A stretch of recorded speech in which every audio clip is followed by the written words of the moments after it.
1993. Tous les commissariats de l'Aurora sont en alerte. Un massacre a eu lieu au Chuck E. Cheese Pizza de l'Aurora. Mais les policiers de l'Aurora ce soir ne savaient pas que cette affaire va être une affaire très morbide. Cette affaire a fait tellement de bruit qu'elle a inspiré Scout Carton pour créer son jeu Five Nights at Freddy's, mais aussi le personnage de William Afton. Bonjour à tous, je suis Matt, alias l'avocat de YouTube. J'espère que vous vous portez bien, moi je me porte nickel.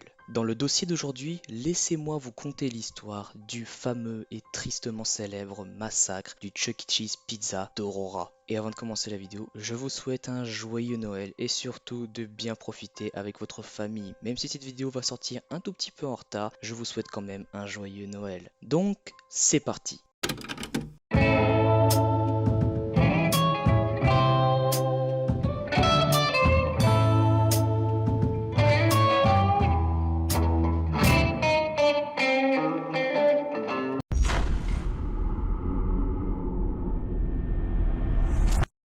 Notre histoire commence en Aurora, au Colorado. C'est une région qui est très verdoyante et très magnifique. Elle a aussi beaucoup d'espèces animales, comme par exemple le lama. Et nous avons aussi la possibilité de devenir un cowboy et de enfin pouvoir réaliser nos rêves d'enfant. C'est aussi une région qui fait bon vivre. En effet, on ressent l'air américain, mais aussi que les habitants sont très sympathiques et joyeux. Mais nous ne sommes pas ici pour faire un documentaire sur la région d'Aurora, mais plutôt de parler de la personne qui nous intéresse. Nathan Gerald Dunlap. Nathan Gerald Dunlap est né le 8 avril 1974. Il est le fils de Carol Dunlap et d'un père qui est inconnu. En effet, le père les a abandonnés lâchement dès que Nathan est né. Quelque temps plus tard, la mère de Nathan s'est remise avec quelqu'un qui se nomme Jerry. Mais vu que c'est son père maintenant, on va l'appeler Jerry Dunlap. Mais Nathan n'est pas fils unique. En effet, il a un frère qui se nomme Garland et une sœur qui se nomme Ardenia. Malgré que le père de Nathan l'a abandonné, vous pensez qu'il a eu une vie simple?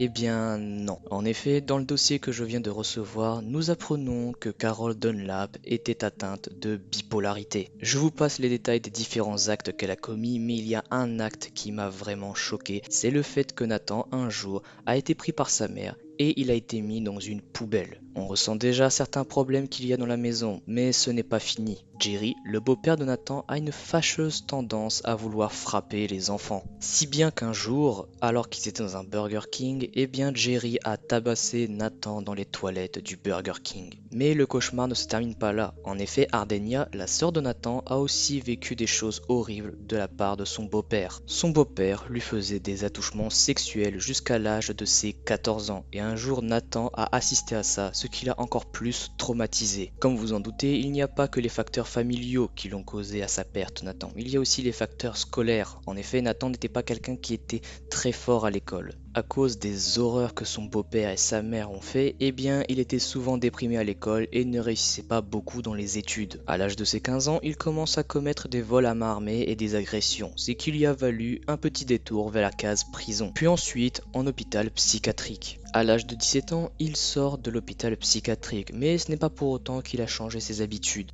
Il continue les vols à main armée et les agressions, si bien qu'il devient ami avec un certain Carl. Quelque temps plus tard, alors qu'il était dans le bus, il fit la rencontre de Tracy Wakeman, 15 ans, qui devena quelque temps plus tard sa petite amie. En mai 1993, Nathan réussit à trouver un travail dans le Chuck E. Cheese Pizza d'Aurora. Pour ceux qui ne savent pas ce que c'est qu'un Chuck E. Cheese Pizza, eh bien un Chuck E. Cheese Pizza, c'est une grande chaîne de restauration de pizza et de fast-food qui a une petite particularité car à l'intérieur de son restaurant, eh bien il y a des animatronics qui sont censés faire la fête, chanter et aussi animer les anniversaires. On voit déjà un petit lien avec Five Nights at Freddy's. Mais quelques mois plus tard, eh bien Nathan a été viré. En effet, il ne travaillait pas très bien et donc il a été licencié. Vous vous dites que c'est normal, il a été viré, il ne travaille pas, c'est tout à fait normal, il trouvera facilement un travail. Sauf qu'aux États-Unis, c'est très compliqué. La vie est très dure et il n'y a pas de chômage. Si tu perds ton travail, tu es directement à la rue. Donc pour Nathan, c'est un sacré coup dur. Mais il n'en a pas fini avec le Chuck E. Cheese Pizza. Quelquefois, il va rendre visite aux collègues et à son frère.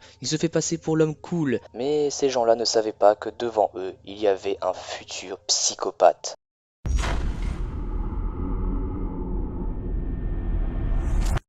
22h, 14 décembre 1993. Une petite équipe était toujours au Chuck E. Cheese Pizza. Cette équipe était constituée de 5 personnes. La première personne était Margaret Goldberg, âgée de 50 ans. Il y avait ensuite Sylvia Crowell, qui était âgée de 19 ans au moment des faits. Elle travaillait dans le Chuck E. Cheese Pizza afin de pouvoir gagner un tout petit peu d'argent. Non loin de là, il y avait Ben Grant, qui était en train de passer l'aspirateur car quelque temps auparavant, il y avait eu une fête d'anniversaire. Notre quatrième protagoniste se nomme Colleen O'Connor. Elle était âgée de 17 ans au moment des faits et quelque temps auparavant, ses parents lui avaient annoncé qu'elle allait recevoir une voiture. Et le dernier protagoniste se nomme Bobby Stephen. De base, il ne devait pas travailler aujourd'hui, mais il avait un petit enfant de quelques mois chez lui, donc il a pris des heures supplémentaires pour pouvoir gagner un peu plus d'argent. Tout le monde était joyeux, très content, mais il ne savait pas que dans quelque temps, il ne serait plus de ce monde. En effet, le tueur était déjà présent dans le restaurant, bien caché en attendant le bon moment. Le tueur marcha dans les couloirs et d'un coup, il vit Sylvia. Alors, il décida de lever son pistolet et puis d'un coup,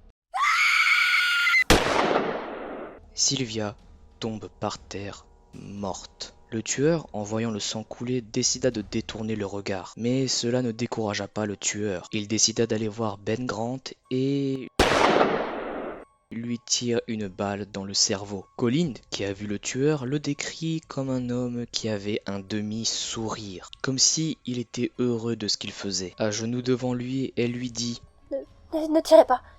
Je ne tirerai pas. Alors le tueur, devant ses supplications, décida de lever son arme, lui pointa son pistolet à 5 cm de sa tête et lui dit « Je dois le faire. » avant de lui tirer une balle en pleine tête. À l'extérieur, Bobby était en train de fumer une cigarette et il entendait les bruits de feu, mais il pensait que c'était simplement des ballons qui étaient en train de se faire éclater. En rentrant, Bobby vit le tueur et le tueur lui tira une balle dans la mâchoire et Bobby tomba par terre raide mort. Le tueur fonça voir Margaret qui était en train de compter les recettes du soir, lui demanda d'ouvrir le coffre-fort, ce qu'elle fit. Elle enleva l'argent, lui donna et la dernière chose qu'elle a entendue, c'était un « Merci. » avant de lui tirer une balle dans l'oreille. Le tueur prit l'argent et prit aussi quelques jetons du Chuck E. Cheese Pizza avant de s'enfuir. Au total, il a pris 1750 $. Le tueur tira une deuxième balle dans la tête de Margaret car la première balle était rentrée dans l'oreille et il lui tira une deuxième balle dans la deuxième oreille. Et comme vous vous en doutez, eh bien le tueur était Nathan Gerald Dunlap.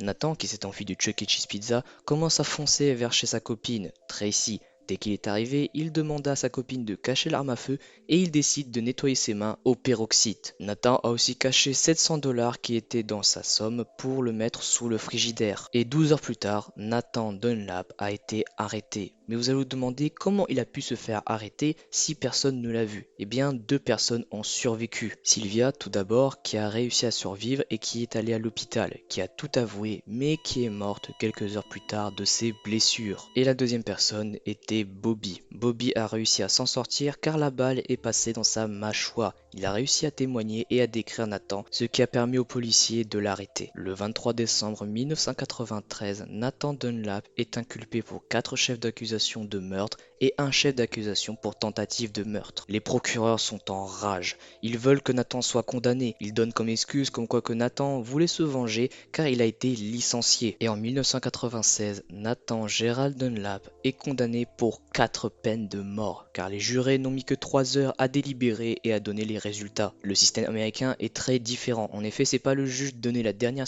décision, mais ce sont les jurés. Les jurés, ce sont des personnes qui sont sélectionnées par l'État pour pouvoir donner une peine. Certaines fois, les jurés peuvent mettre carrément un mois ou même des années et des années à délibérer. Mais là, cela n'a duré que quelques heures. Quelques temps plus tard, Tracy aussi a été condamnée à la peine de prison. En effet, elle était complice d'un meurtre. Mais vous allez me demander pourquoi elle a été inculpée à la prison alors qu'elle n'a pas participé au meurtre. Eh bien, elle est complice d'un meurtre car elle a caché l'arme du crime. Ce qui suffit aux États-Unis et même en France a désigné comme un complice d'un meurtre. L'exécution de notre cher Nathan Dunlap devait avoir lieu en 2013, mais vous allez voir qu'il n'a jamais été exécuté. En effet, notre cher Nathan Dunlap a envoyé une vidéo expliquant qu'il était très triste d'avoir tué des personnes et qu'il était aussi bipolaire, qui a été prouvé par des examens psychiatriques. Mais il n'a pas envoyé cette vidéo à n'importe qui, il a envoyé cette vidéo au gouverneur de l'État, John Hickenlooper, qui était le gouverneur en 2013, et il a été touché par cette vidéo, si bien qu'il a été touché qu'il a donné un sursis temporel. Le sursis consistait au fait que tant que le gouverneur était au pouvoir, eh bien Nathan ne devait jamais être exécuté. Mais une deuxième personne va jouer un rôle pour que Nathan ne soit jamais exécuté. En 2020, les élections du gouverneur de Californie commencent et Jared Polis est l'un des candidats. Jared Polis était une personne qui ne souhaitait pas que la peine de mort reste dans son état et il a été élu gouverneur de Californie, ce qui a permis à Nathan et à deux autres prisonniers de ne pas se faire exécuter. Cette décision a choqué beaucoup de personnes, notamment les familles des victimes, notamment Bobby qui est toujours en vie et qui vit actuellement une belle vie avec ses enfants et sa femme, mais qui est assez triste quand on lui parle de ce massacre. Cependant, Nathan ne sortira jamais de prison car en effet il a été condamné à la perpétuité. Et bien voilà les amis, c'est la fin de cette petite histoire, j'espère que vous l'avez appréciée. N'hésitez pas à vous abonner et à activer la cloche, ça me ferait beaucoup de plaisir. Je remercie Lumar et aussi The Pig Store pour leur voix. Quant à moi, je vous laisse, on se retrouve une prochaine fois pour une prochaine vidéo. C'était Matt l'avocat et n'oubliez jamais, tant qu'il y aura des crimes et des meurtres, il y aura toujours un avocat pour vous conter les histoires. Allez, à plus!